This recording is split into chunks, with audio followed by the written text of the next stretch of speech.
Um amigo. Intervenção de um yogi. Embaixador da Divina Maria. A dissolução da luz na luz. Eu sou um amigo. Do meu coração ao seu coração, na paz eterna. Instalemo-nos, se vocês quiserem, em um instante prévio de silêncio, antes que eu realmente fale dos elementos que certamente lhes são conhecidos, mas que serão abordados em relação à luz e à dissolução. Compartilhamento da dádiva da graça.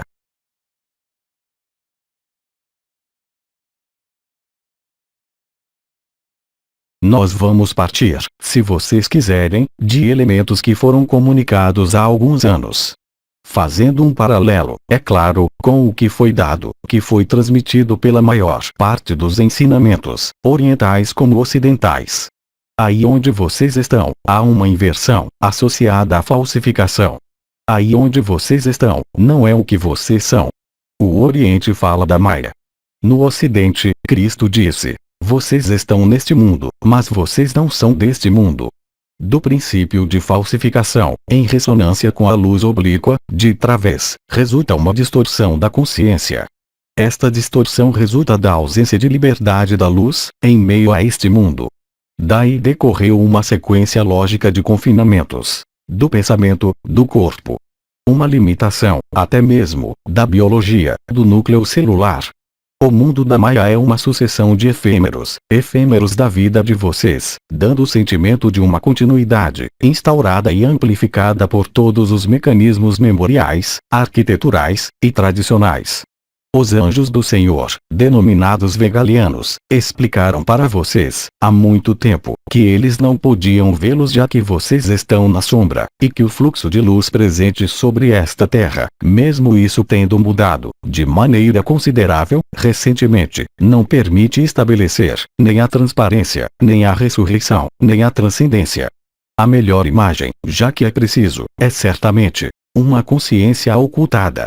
A luz é projetada pelo projetor, passa pelo que é opaco e cria uma sombra. Esta sombra é aquela que é vista na tela de projeção, com a qual vocês se identificaram. Dos planos unificados, quer seja para os anjos do Senhor, como para nós, não há possibilidade de ver a sombra, já que a sombra não está, de modo algum, presente em todas as dimensões unificadas. Vocês estão, portanto, identificados com uma sombra, que vocês tomam isso como real. Vem, em seguida, a possibilidade de vocês se desidentificarem da sombra, tomando conhecimento da luz, e de se estabelecerem, se pudermos dizê-lo, na alma, em um princípio mais etéreo, mais sutil, mais espiritual.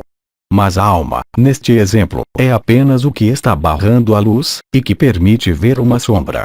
Depois chega um momento em que vocês não enxergam mais a sombra na tela de projeção, nem mesmo o que criou esta sombra, mas vocês se voltam e vocês veem a luz. Ao ver a luz, a sombra não pode mais aparecer para vocês.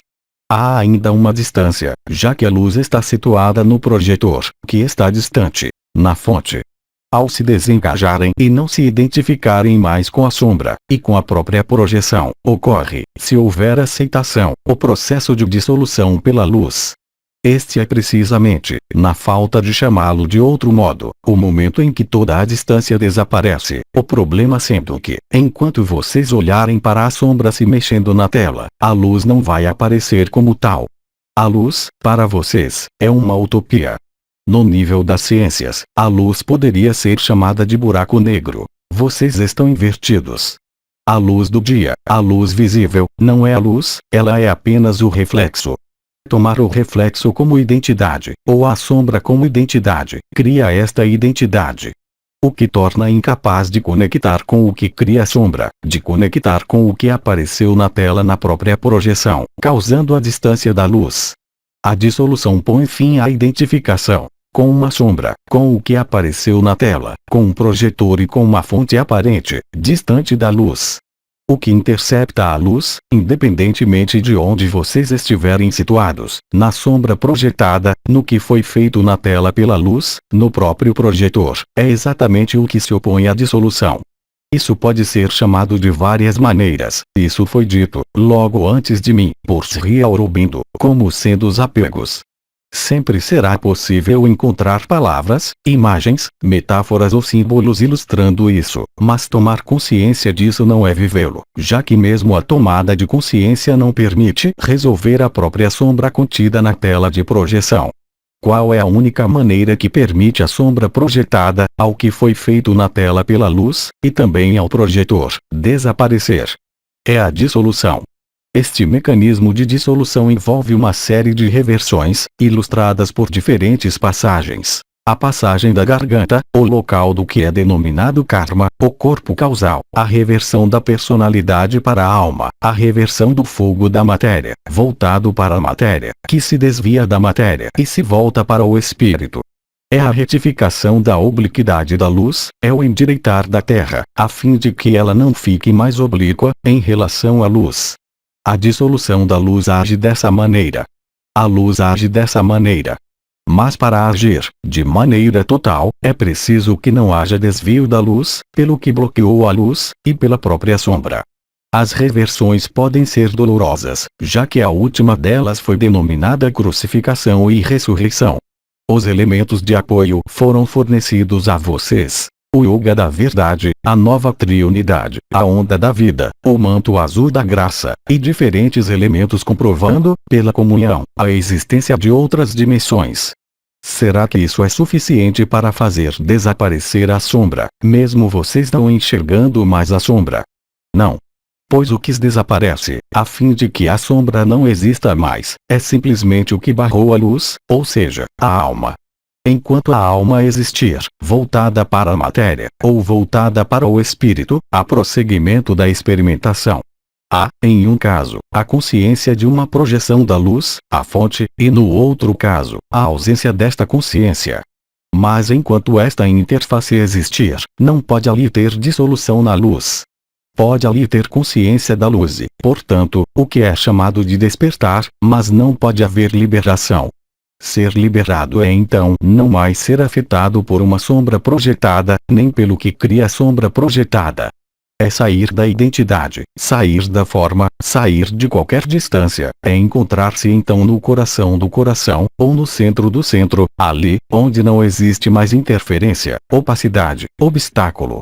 Através deste exemplo, extremamente específico, pode ocorrer, de maneira metafórica, o processo final de liberação que, para isso, fez vocês verem a sombra, tomarem consciência do que causava e produzia a sombra, a fim de se voltarem para a luz.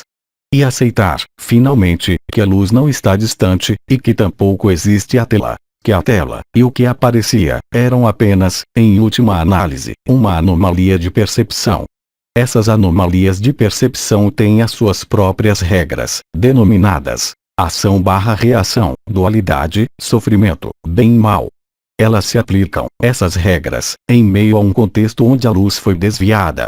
A tal ponto que, do ponto de vista de vocês, o buraco negro é o desaparecimento da matéria e da consciência. Mudar de ponto de vista, ou de olhar, segundo os princípios de BD, investigação e refutação, tem, ou levado vocês a um desengajar, ou a uma resistência. Tanto um, como o outro, são apenas as testemunhas da sua própria localização. Tudo isso está baseado no princípio de que as condições da luz-fonte, das condições do que blindava a luz, criando a sombra, fossem fixadas, de uma vez por todas, sobre este mundo. Entretanto, isso foi dito por diversas vozes, por outras que não a minha, pois o meu objetivo não é o efêmero, mas, sim, o eterno que vocês são. Chega um momento em que o alinhamento com a luz, então, a penetração da luz, torna-se tal que mesmo o que bloqueava não pode mais bloquear, resultando, então, no desaparecimento da sombra. É exatamente isso, de maneira figurada, que será reproduzido pelas circunstâncias, celestes e terrestres, cósmicas e galácticas, que ocorrem neste momento. Daí onde vocês estão colocados, basta simplesmente observar, sem lutar, sem se opor, sem contrariar. E para isso, eu dei a vocês os diferentes yoga que fornecem as ferramentas capazes de permitir, ao mesmo tempo, não ser mais influenciado pela sombra, nem mesmo pelo que bloqueia e cria a sombra. A luz deixa-se viver, cada vez mais, os estados que foram descritos para vocês, há pouco tempo, pelo comandante, por outros anciãos e pelas estrelas. O meu objetivo não é esse, já que isso foi perfeitamente cumprido por outros além de mim, mas, sim, o de fornecer elementos, não de compreensão, mas de identificação mesmo com o que está acontecendo. Sejam quais forem as palavras empregadas, infinita presença, absoluto, choque da humanidade, ou choque pessoal, todas elas vão no mesmo sentido. Permitir colocarem-se realmente onde vocês são, e não onde vocês creem ser. Da atratividade das sombras projetadas na tela, da atratividade do que bloqueia a luz e que cria a sombra, da própria atratividade da compreensão desses mecanismos, decorre a capacidade para a dissolução na luz, ou não. O medo está presente na sombra, no que bloqueia a luz e que cria a sombra, como no que é visto como uma fonte afastada. Não há, logicamente, de jeito algum, daí onde vocês estão, como esperar superar este medo. Só quando houver, e como eu já expliquei no meu próprio trabalho, a entrega total é que vai ocorrer a liberação. Isso não pode ser sobreposto ao que vocês poderiam denominar um fim da vida, ou a morte, no sentido em que todos nós a vivemos, quando estamos encarnados, mas, sim, um processo radicalmente diferente. Visto que, quando esta entrega, o que se revela então, além da sombra, do que cria a sombra, da fonte de luz, do projetor e da tela, é o estado de paz suprema que nada pode vir a alterar. Mas o estado de paz suprema não pode estar compreendido em uma das partes, ele é o conjunto das partes, e a superação das partes. A dissolução na luz é então, de algum modo, uma identificação total com a luz, e com o que sustenta a luz. Realizar isso é, como foi enunciado há muito tempo, uma capitulação ou um abandono. Eu os remeto, para isso, à minha vivência, que eu narrei a vocês. É quando há uma forma de angústia submergindo, esta submersão, que está ligada ao próprio sentimento de desaparecer, ao próprio sentimento de aniquilação, em sua última subtração, que pode ocorrer a liberação. É quando, realmente, percebemos, onde estivermos situados na cadeia lógica de projeções, que nada pode ser mantido, e que mesmo o fato de manter algo confina em uma ilusão, e confina em um erro de percepção. O choque da humanidade é o realinhamento, retificado e perfeitamente ordenado, com a luz, levando efetivamente ao desaparecimento da sombra, e do que bloqueia a luz e cria a sombra, o corpo e a alma. Até certo ponto, nós podemos dizer que cada irmão e cada irmã tem a sua própria sombra, a sua própria tela que faz sombra, o seu próprio cenário, a sua própria luz. Mas há um momento de encontro. É o momento em que cada individualidade, ou cada personalidade, sai do seu próprio esquema e se inscreve em um esquema coletivo. É exatamente nisso que vocês entraram diretamente. Não importa os nomes. No Oriente, teríamos dito, a passagem do Kali Yuga para o Satya Yuga, NDR, da Idade das Trevas para a Idade de Ouro. Se nós chamamos isso de idades, significa evidentemente que não existe qualquer solução de continuidade de uma idade para outra. Há, então, uma descontinuidade ou, se vocês preferirem, uma ruptura. Sem esta ruptura não poderia ali haver ação coletiva. É exatamente, doravante, o que está aí, para vocês, sobre a Terra, como para nós, ao redor do Sol. Dito à minha maneira, é este então o mecanismo de dissolução na luz. Quanto mais for fácil de não se opor, quanto mais for fácil, não de rejeitar o que existe, mas, sim, de vê-lo, mais haverá aumento do potencial de dissolução na luz. Seja qual for a modificação, e eu tomaria esta imagem, da alimentação atual dos diferentes projetores, a modificação da alimentação envolve todos os projetores e todas as projeções. É o momento, então, de sincronia, o que vocês poderiam chamar de porta estreita ou de nó interdimensional. E é exatamente o que está ocorrendo. Todos os preparativos, como foi reiterado, foram concluídos. Tudo que podia ser dado, foi dado. O que atua, ainda, nas sombras que os desviaram, o que atua, ainda, no que bloqueia a luz para produzir a sombra, a alma, está vendo, em vocês, os seus últimos impulsos. Não de mudança exterior, mas, sim, interior. como uma revisão, ou uma análise, dos prós e dos contras. Este mecanismo individual é também um mecanismo que se torna coletivo e global. No final que não é conhecido, embora mais do que iminente, ver se há um resultado. Este resultado é o desaparecimento da sombra, e o desaparecimento de parte do que bloqueava a luz e criava a sombra. Algumas almas não finalizaram a última passagem. O resultado sempre será o desaparecimento da sombra, a reconexão e o reconhecimento da luz, levando a uma dissolução do bloqueava, permanente ou não permanente, segundo a liberdade de querer recriar, ou não, experiências. Eu os lembro de que a infinita presença e o absoluto não são, em momento algum, experiências, mesmo todas as experiências sendo possíveis. Tudo decorre, e tudo irá decorrer, da sua própria vibração, e do que foi chamado de estado dos 4 pilares do coração, e de absolutamente nada mais. Há, evidentemente, um princípio de vasos comunicantes, entre o que foi chamado de apego e resistência. Isso deve ser visto, como disse Sri Aurobindo. O que atua, e o que vai atuar, pela dissolução da luz na luz, é a observação concreta do potencial de transparência, ou do potencial de resistência. Em um caso como no outro, ninguém poderá fingir ignorar o retorno da luz. Aí está situado de novo, ainda uma vez, à minha maneira, o que está acontecendo. Se nós tivermos tempo, e se houver, em vocês, interrogações em relação a este processo de dissolução e da luz, eu os escuto. Pergunta: poderia desenvolver sobre o papel da alma? A alma é um ligante. A alma, enquanto vocês estiverem na personalidade, pode ser considerada como um objetivo. Existem leis da alma, mas as leis da alma são leis de confinamento. A alma é uma interface, ela não é uma finalidade.